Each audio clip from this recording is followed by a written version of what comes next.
Bienvenidos a las conferencias virtuales para la tercera Convención Internacional de Historiadores y Numismáticos Cartagena 2021. Este evento que venimos desarrollando ya desde el 1 de diciembre hasta el 5 de diciembre en la bella ciudad de Cartagena. Cabe resaltar que este evento aglutina a los más importantes historiadores y numismáticos de más de 21 países participantes, siendo este uno de los foros más importantes de la región. En esta oportunidad tenemos como invitado a la Argentina.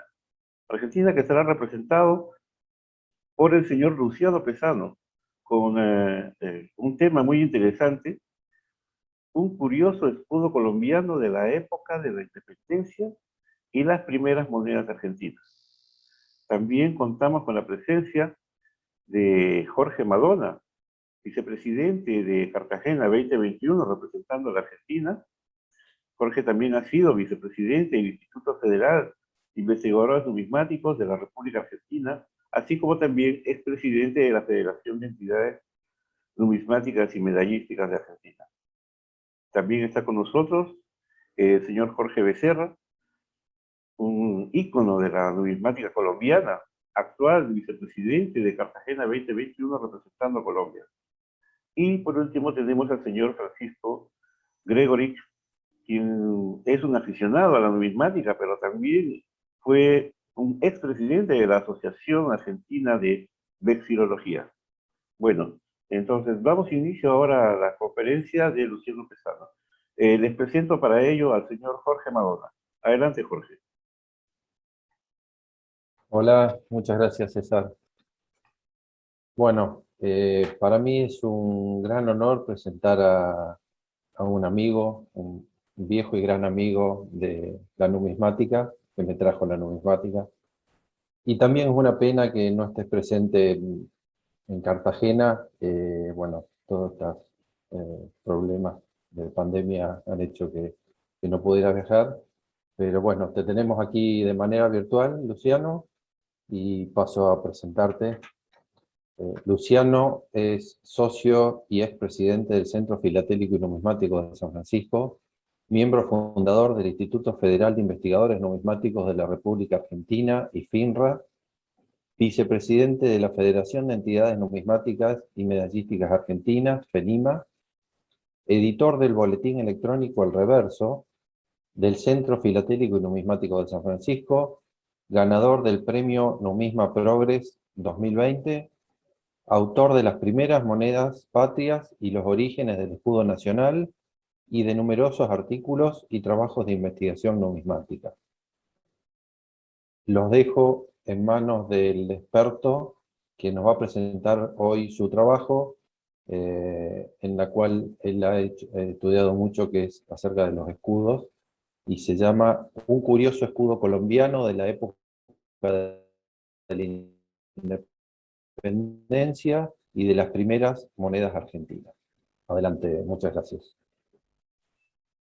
Adelante, Luciano.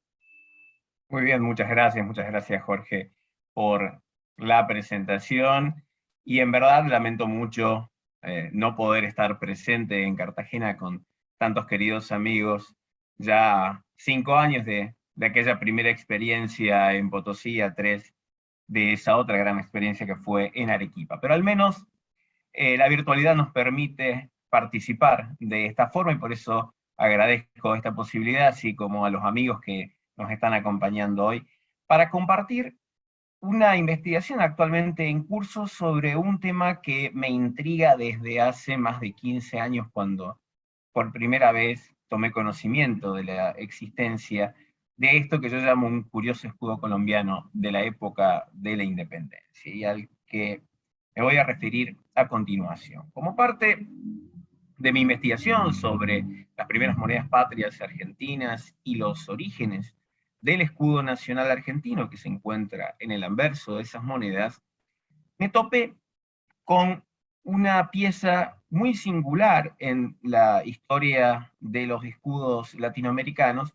que es este dibujo, concretamente esta imagen publicada en el sitio del vexilólogo catalán Jaume Oller hace muchos años, donde se ve en lo que a mí me interesaba en aquel momento, dos manos unidas sosteniendo una lanza o una flecha con un gorro de la libertad. Evidentemente, el parecido con el escudo argentino me llamó la atención de inmediato y quise indagar un poco más sobre este singular escudo, cuya única información, que inclusive en el sitio donde se encontraba, era el epígrafe de la fotografía que ese escudo de las Provincias Unidas en 1814. Y a decir verdad, la información que conseguí en aquel momento fue muy poca. Muy poca porque algunos autores reproducían sin mayores informaciones este diseño, no de manera idéntica. Van a haber algunas diferencias que después vamos a ir estudiando y que a todas luces eran reconstrucciones posteriores de un escudo que se dice fue escudo de las Provincias Unidas de Nueva Granada en 1814, pero sin mayor información. Y lo único que discutían los autores es el lema que tiene alrededor, que está tomado, es una adaptación libre de unos versos de la Eneida de Virgilio, que llamaban a la unidad porque comentan una alianza que se va a dar en ese poema épico, que en realidad a nosotros tanto no nos va a interesar como verdaderamente los elementos de este emblema que los autores, sin embargo, no discuten. Hice algunos comentarios en mi obra sobre las primeras monedas patrias y los orígenes del escudo nacional, cuando hablaba del conjunto manos, pica, gorro, que es, en última instancia, los muebles principales de nuestro escudo, a punto tal de que, como lo ilustra la numismática y la historia argentina, hay piezas donde solamente se van a encontrar estos elementos, porque sin duda son las piezas más propias de nuestro escudo. Y sin embargo no pude ahondar mucho más sobre esta cuestión en mi libro, y aprovecho esta oportunidad que tenemos esta tercera convención en tierras colombianas para ahondar un poco más en la investigación, presentar estos resultados parciales, con la esperanza de que algún especialista, pese a que he contactado a muchos y varios colombianos inclusive se sorprendieron por una pieza que no conocían, tratar de arrojar un poquito más de luz sobre este emblema tan curioso de la época de la independencia, tanto colombiana como argentina. El primer dato que se puede rastrear y que es, de acuerdo a todas las fuentes, verdaderamente el primer dato, es el que vamos a encontrar en la revista Colombia Ilustrada, en un número de 1890. En ese año, los autores de la revista publican algunos escudos históricos colombianos, y uno de los que van a publicar va a ser precisamente este del que estamos hablando.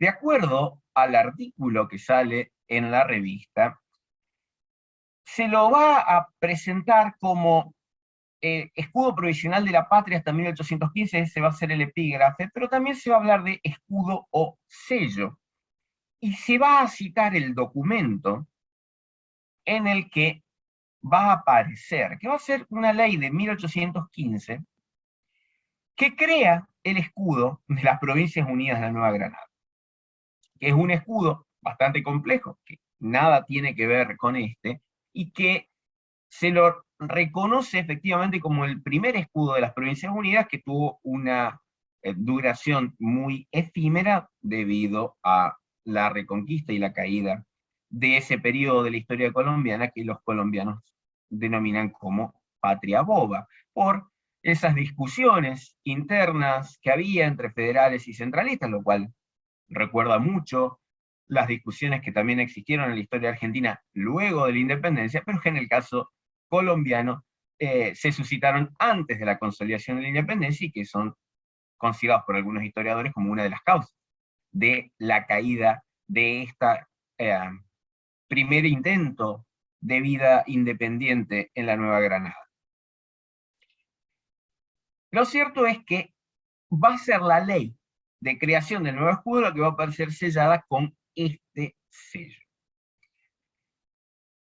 2 años después, nosotros nos vamos a encontrar con una versión a colores de este sello, atribuida a Liborio Cerda, de aproximadamente 1892, y que se encuentra en el Museo Histórico de Colombia, y que, si nosotros vemos, contiene exactamente los mismos elementos. Dos manos vestidas, unidas, sosteniendo una lanza o flecha con la punta hacia abajo, surmontada por un gorro de la libertad, y flanqueada por dos cornucopias que tienen lo que a todas luces son monedas marcadas con una cruz, y que por supuesto nos están dando alguna indicación numismática bastante clara, a la cual nos vamos a referir más adelante. Dado que el origen de este emblema es un sello, tenemos que pensar que los colores que va a adoptar Cerda en su ilustración probablemente sean los colores que imaginó de que podía tratarse: dorado para las cornucopias y las monedas, rojo evidentemente para el gorro, y los colores naturales para las manos. En cuanto al fondo azul, es probable, porque de hecho algún autor lo menciona, que se inspirara en el fondo del grabado de Rivera de 1890, que aparece con unas delgadas líneas horizontales, como indicando un azur, que sin embargo, en el sello, como luego apreciaremos, no se advierte que se trate de un fondo azul. Así que es probable que estos esmaltes no se correspondan con la realidad, sino con la interpretación del artista. Y esto va a ser crucial para cada vez que veamos estos diseños, porque nos vamos a encontrar con muchas libertades tomadas por los respectivos ilustradores al momento de dibujar este escudo, que solamente podemos pensar que, si bien Rivera tuvo el original a su disposición, que ya veremos, el resto se basó en reconstrucciones más bien textuales o en los propios grabados anteriores.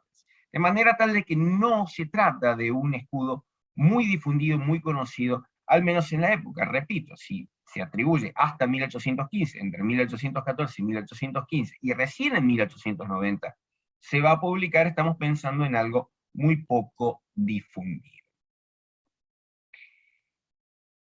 Ya más centrado el siglo XX, nosotros nos vamos a encontrar con, primero, un estudio de 1924 de Eduardo Posada, donde va a hacer algunos comentarios muy interesantes respecto del sello. Va a utilizar el mismo grabado de 1890 para ilustrarlo, y va a ser el primero que va a atribuirle directamente la naturaleza de sello y no de escudo, como lo discutían en aquel momento, y sin embargo lo vamos a ver, como lo estamos viendo ahora ya, con los historiadores posteriores de los símbolos colombianos, que van a insistir en llamarlo escudo, pese a que es un sello. Y la principal fuente de información que va a utilizar Posada va a ser una autobiografía que escribió un personaje muy singular, Domingo Rota, autor de un pequeño libro de medicina que se llama Casos Felices Auténticos de Medicina,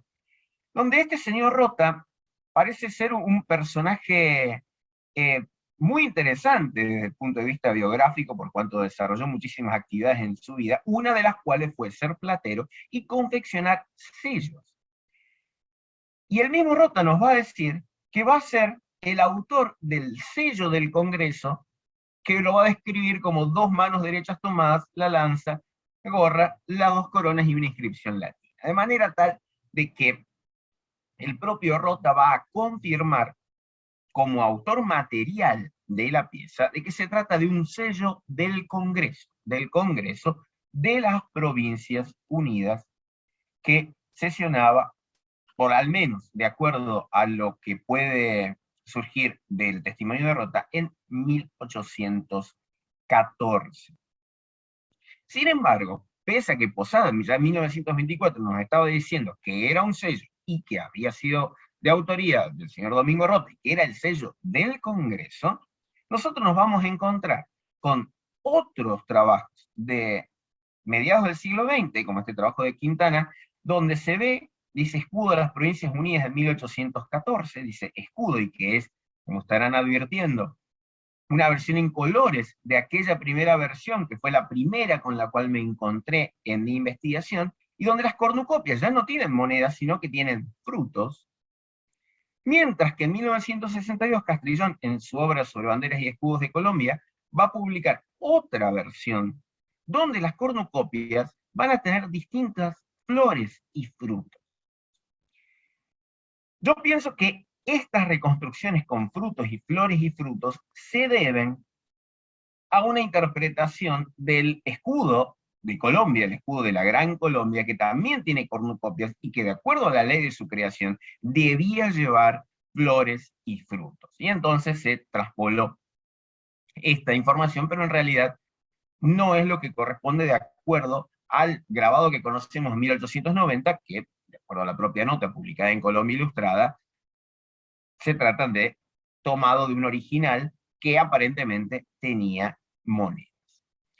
Recién en el año 2002 nosotros nos vamos a encontrar con un estudio serio de este sello, que lo va a hacer un conocido de muchos de los amigos colombianos, porque también es numismático, que es Fernando Barriga del Diestro, en su artículo sobre heráldica y sigilografía en la independencia y la República de Colombia, donde va a repasar la historia de todos los sellos de la época de la independencia, se va a referir a este sello como el sello provisional del Congreso. Y va a publicar por primera vez una fotografía del sello, que no va a ser otro que el sello original del cual se tomó la ilustración de 1890, y que confirma que esa ilustración era muy fiel al original. De hecho, el propio Barriga lo va a comentar.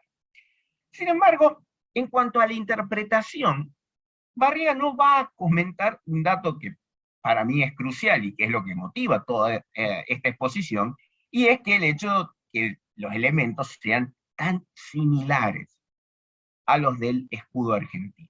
Lo que sí se había advertido por única vez en aquella nota original de 1890 en Colombia Ilustrada. Va a plantear Barriga del Diestro una interpretación respecto de que la interpretación podría ser la unión de la Nueva Granada y Venezuela, y eso serían las dos cornucopias y las dos manos estrechadas. Quizás podamos tener alguna discusión respecto de eso, pero por supuesto son cuestiones de interpretación que no nos quedan más que a la discusión, porque no tenemos ninguna evidencia documental al respecto. Nosotros vamos a encontrar, sobre todo en la web, van a aparecer algunos documentos que hacen retroceder este sello a 1813 o a 1812. No nos parecen muy fundadas esas afirmaciones. Por el contrario, pensamos que la fecha tradicional que se ha atribuido de 1814 es la más apropiada.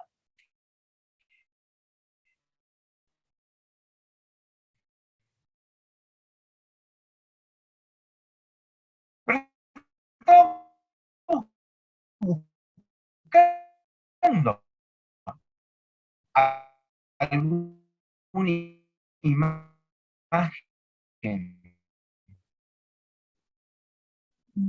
de este sello.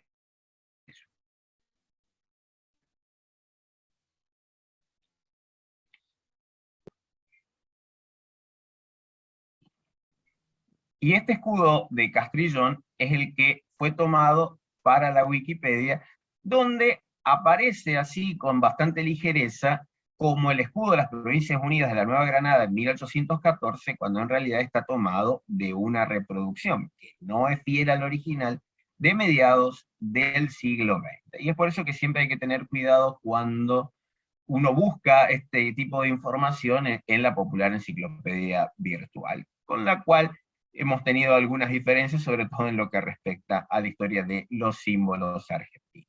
Pero en la búsqueda por originales, les decía que hay algunas bibliotecas virtuales que contienen documentos de la época que están digitalizados. Y un ejemplo de ello va a ser la biblioteca digital de la Real Academia de Historia de España, que va a tener resolución de 26 de septiembre de 1815 del Congreso de las Provincias Unidas, que va a tener el sello, pero con un problema. El sello, como se trata de un sello aplicado en seco sobre papel, va a aparecer adherido al documento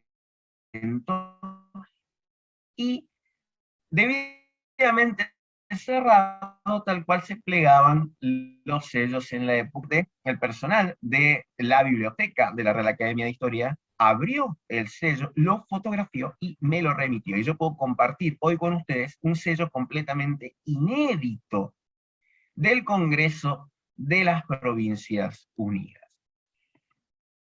Aquí vemos el sello cerrado y aquí lo vamos a tener abierto. Y más allá de que el detalle se pierde por la impresión en algunos lugares, podemos confirmar que se trata del mismo sello que oportunamente fuera publicado en Colombia Ilustrada en 1890, que ya vamos a describir. Sabemos otro de estos documentos con las mismas características, está digitalizado, pero no está abierto, en la biblioteca venezolista de John David Eccles contienen también un sello de esto, fechado 14 de noviembre de 1815. No hemos podido comunicarnos con la biblioteca. Sé que el documento original, que es el que publica Barriga del Diestro y el que se utilizó para Colombia Ilustrada en 1890, está en un museo colombiano en el que también quise contactarme, pero sin mayor éxito. De todas maneras, este es una segunda impronta de este sello, más la tercera que les comentaba recién sobre esa biblioteca en Caracas, de manera tal que podemos hablar de un mínimo de 3 improntas de este sello. Que de hecho, el propio documento va a describir como el sello provisional del Congreso. Y esto nos lleva a la cuestión de a partir de cuándo va a aparecer este sello como sello provisional. Barriga del Diestro dice que el primer documento sería el reglamento del gobierno general, que fue fechado el 21 de octubre de 1814, como el primer documento sellado con este sello. Yo creo que hay algunas referencias que nos permiten adelantar en más de 2 meses esa fecha, porque hay documentos de la época que se conocen por distintas reproducciones y recopilaciones, que están datados en agosto y en septiembre de 1814, que terminan con la aclaración de que están sellados con el sello provisional del Congreso. Y el primero va a ser la ratificación de tratados entre el Congreso de las Provincias Unidas y la provincia de Cundinamarca. Esto es un dato que no es menor a los efectos de la interpretación de este sello. Si recordamos que era un periodo de la historia donde estaba la discusión entre federales y centralistas, y la discusión respecto de la incorporación de la provincia de Cundinamarca a las Provincias Unidas, el envío de representantes al Congreso, ¿qué mejor símbolo de la unión de todas las provincias de la Nueva Granada que las dos manos estrechándose para alzar la libertad representada por el gobierno? Me parece que pensar, como lo hace Barriga del Diestro, en la unión entre la Nueva Granada y Venezuela, en una época donde la propia unión de la Nueva Granada no estaba consolidada, y la Primera República, que en realidad, bueno, la Segunda República Venezolana, de acuerdo a cómo lo veamos, estaba a punto de caer, y la reconquista realista también se hacía inexorable en Venezuela, es difícil de sostener esa interpretación, y me parece más razonable pensar en un llamado simbólico a la unidad de la Nueva Granada. Pero, repito, es un tema de interpretación. Lo que sí me parece que es mucho más claro va a ser la cuestión de las cornucopias y lo que vierten. Aquí tenemos una versión del sello donde el contraste ha sido aumentado para tratar de apreciar mejor sus detalles, y una reconstrucción que ha hecho del sello mi amigo aquí presente, Francisco Gregorí, que siempre con su habilidad para el diseño, nos ayuda a visualizar mucho mejor escudos y banderas que de otra forma no sería posible, vemos con gran claridad que lo que vierte las cornucopias son monedas. Monedas que están claramente marcadas con cruces. Y dado que es un sello de origen colombiano, tenemos que pensar en necesariamente está haciendo alusión a las macuquinas colombianas, y concretamente a las macuquinas de oro colombianas, como por ejemplo estos dos escudos de Felipe V que llevan en su reverso la cruz de Jerusalén.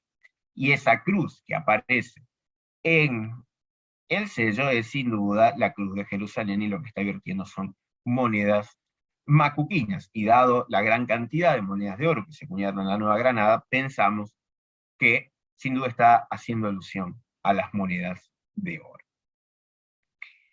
En cuanto a las cornucopias, ya mencionábamos que las cornucopias van a ser un elemento que va a quedar presente en versiones ulteriores de las armas colombianas, así como el gorro está presente el día de hoy en el escudo de Colombia. No sucede lo mismo con las manos, que es probablemente lo que más llama la atención. Yo les decía con anterioridad que las cornucopias, esta vez sí, con flores y frutos, de acuerdo a expresa disposición legal, van a ser las armas de la Gran Colombia, como lo vemos en estos 8 escudos de Popayán de 1822. O sea que tenemos elementos que van a ir quedando en la historia del escudo colombiano, pero no tenemos la claridad respecto del origen de este sello. No hay nada en la documentación que nos indique cómo ni quién fue el autor intelectual de este sello, que sin duda estuvo bastante pensado y que tiene elementos muy propios de la época y de la historia colombiana. Es inevitable para cualquier argentino pensar en algún tipo de vinculación con el escudo argentino. Sobre todo porque el escudo argentino fue creado en 1813 y este sello aparece a mediados de 1814 en Colombia. Personalmente, y esto es el campo de la conjetura y la especulación, pero las similitudes son demasiadas como para pensar en una mera coincidencia, creo que es posible aventurar dos hipótesis. La primera es que pueden haber influido las armas de las Provincias Unidas del Río de la Plata en este sello de las Provincias Unidas de la Nueva Granada. ¿Por qué? Porque se sabe, pues de hecho aparecen en los periódicos neogranadinos de la época referencias a los sucesos de Buenos Aires e inclusive resúmenes de lo que se publicaba en la Gaceta de Buenos Aires, que era el principal periódico gubernamental del Río de la Plata. De manera tal que la comunicación existía, más allá de que no había relaciones formales entre el gobierno de las Provincias Unidas, entre ambas Provincias Unidas, sin duda la correspondencia llegaba y la información llegaba. Y podemos pensar que también junto con la correspondencia llegaron algunas de nuestras monedas patrias, que tienen exactamente los mismos elementos en su interior, las dos manos, una pica, y el gorro de la libertad. Y quizás estas monedas hayan servido de inspiración a los diputados del Congreso de las Provincias Unidas, o bien al propio Rota, cuando tuvo que dibujar el sello, dependiendo de el margen de libertad que le hayan dado, que no vamos a conocer. Lo mismo sucede también con la historia del sello de la Asamblea General Constituyente en 1813, que fue realizado por Juan de Dios Rivera, pero no sabemos cuál fue su autor intelectual, como lo estamos viendo aquí.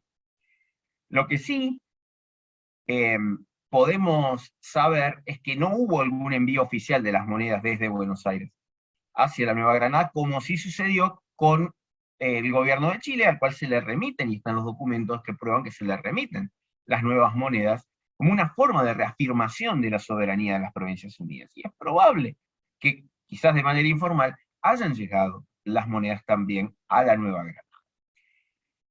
Repito, esto es el ámbito de la especulación y no podemos avanzar más que esto, pero sí podemos adelantar la segunda hipótesis, que es que este sello de las Provincias Unidas de 1814 no fue tomado de este sello de otras Provincias Unidas de 1813, sino que ambos puedan reconocer un origen común.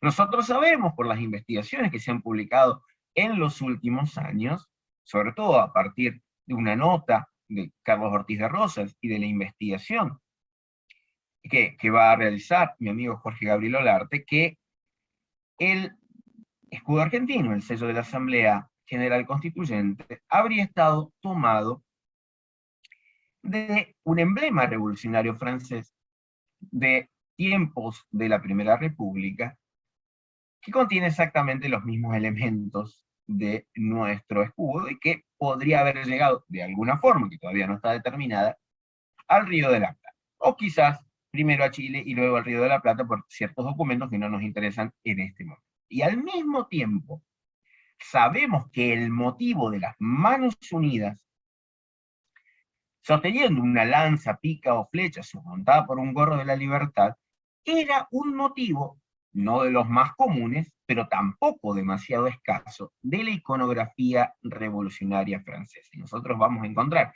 muchas medallas de la Federación, la fiesta que se realizó para conmemorar el primer aniversario de la toma de la Bastilla en 1790, y luego en piezas posteriores, vamos a encontrarnos con este motivo de manos, pica y gorro. Así que no sería de extrañar, dado que los ideales de la Revolución Francesa fueron en gran parte fundantes de las revoluciones de nuestros países en Hispanoamérica, que haya llegado también alguno de estos diseños a la Nueva Granada, y a partir de ahí se confeccionó este sello tan similar al escudo argentino y al escudo que por supuesto aparece en las primeras monedas patrias. Por lo tanto, nos quedan mucho más incógnitas que respuestas. Para los que supieron de las primeras conjeturas que hacíamos al comenzar esta investigación, son sin duda mucho más respuestas las que tenemos ahora que las que teníamos hace 15 años. Cuando me topé con la primera imagen de este sello, podemos afirmar con total certeza que se trata de un sello y no de un escudo, que no tuvo nunca pretensión de transformarse en las armas del Estado, porque de hecho es reconocido en los propios documentos como sello provisional. De hecho, la creación de un escudo va a aparecer en un documento sellado por este sello, que era un sello solamente del Congreso, pero que contiene una iconografía revolucionaria común, tanto a la Revolución Francesa como a la Revolución de las Provincias Unidas del Río de la Plata, y que esa sola vinculación justifica investigar su historia, investigar sus posibles conexiones y continuar investigando respecto de cuál ha sido su origen y qué llevó a los patriotas de la Nueva Granada a buscar un símbolo que sin duda unión, que era lo que más necesitaban, pero que también es un símbolo de libertad. En unión y libertad, como rezan las primeras monedas patrias argentinas en su anverso, acompañando al escudo nacional que contiene los mismos símbolos. Confío en que esta investigación pueda continuar y en que los amigos colombianos también se puedan sumar a esta investigación.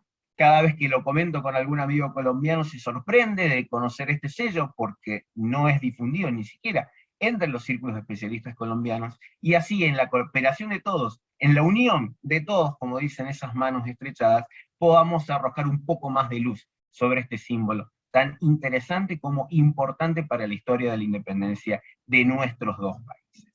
Muchísimas gracias por compartir estos minutos conmigo y disfrutar de esta tercera Convención Internacional Cartagena 2020. Muchísimas gracias, Luciano. Sumamente interesante tu conferencia, ¿no? Me ha sorprendido bastante estas similitudes que había entre Colombia y Argentina Bueno, pasemos entonces en este momento a la rueda de preguntas con nuestros amigos invitados. Primero empezamos con el señor Jorge Becerra, que está en Colombia en este momento. Adelante, Jorge. Luciano, felicitaciones, una gran investigación. Realmente eh, uno se queda sin qué pregunta qué hacer porque copó todos los ámbitos de los orígenes y las causas y estoy totalmente identificado con usted. Francia fue el inspirador latina para nuestras independencias y esto nos llevó a tener emblemas y símbolos comunes tanto en escudos como en nuestras monedas. Realmente magnífico todos los puntos que ha expuesto magníficamente en esta completa exposición. Estoy muy de acuerdo con usted en esas presentaciones de los diferentes escudos y su evolución.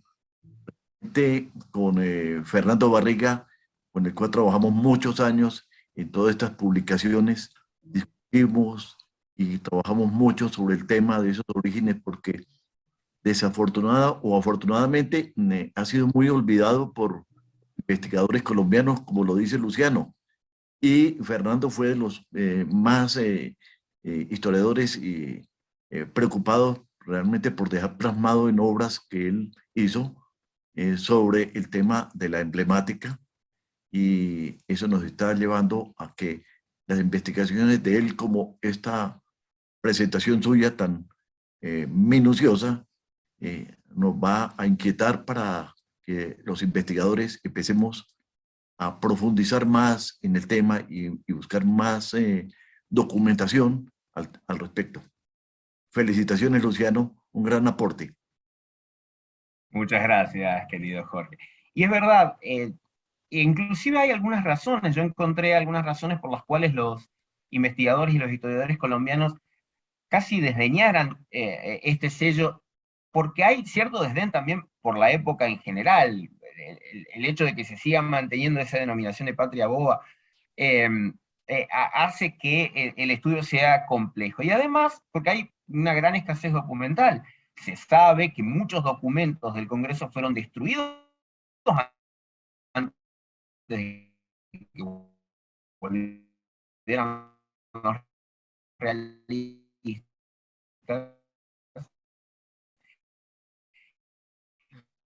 y que muchos de los documentos también se los llevaron los realistas.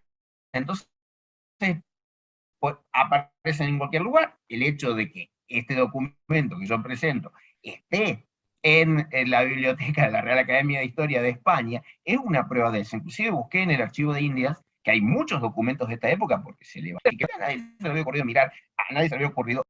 Ahora sí. Ok, Luciano, muchas gracias. Pasamos a la siguiente pregunta de Francisco Gregory. Adelante, Francisco.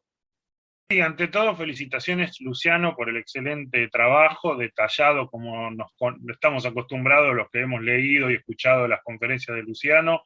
No deja ningún detalle sin tocar y dificulta hacerle una pregunta, porque uno va pensando preguntas y él las responde antes que uno las haga. Pero yo no sé si es más que una pregunta, es como un comentario, algo que vi en las imágenes.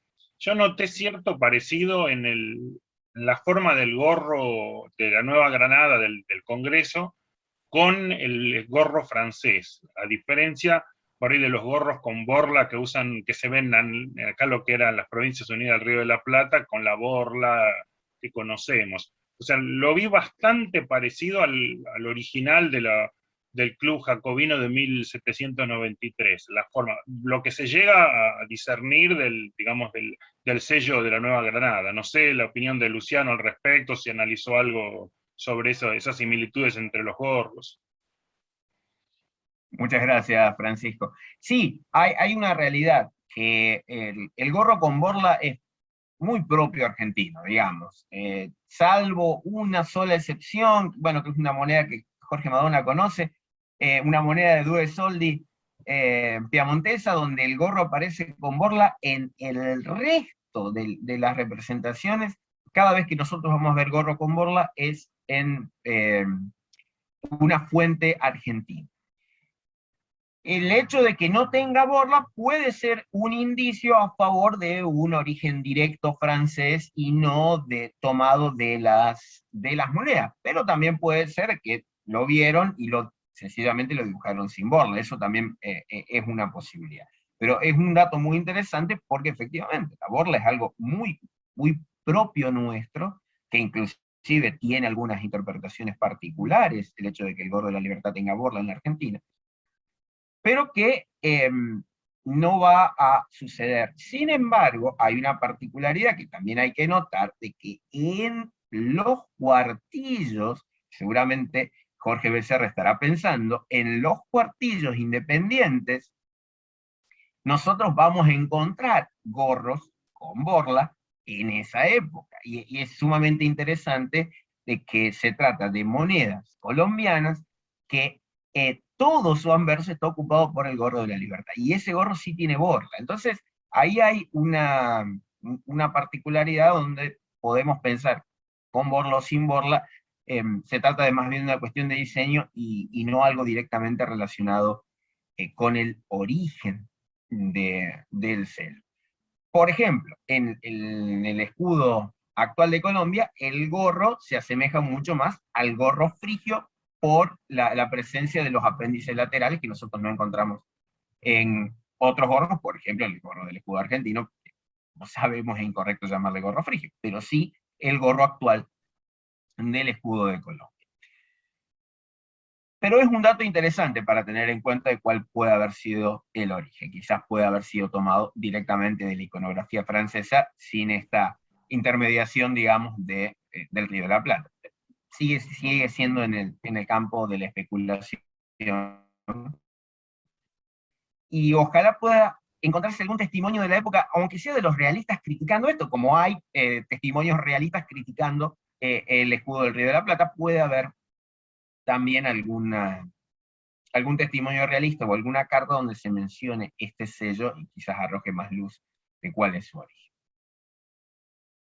Sí, realmente el origen del gorro frigio en los cuartillos y en algunos emblemas nuestros, realmente acordémonos que Simón Bolívar estuvo en Francia y fue un gran influyente de la cultura francesa, que la plasmó en sus ideales para la independencia.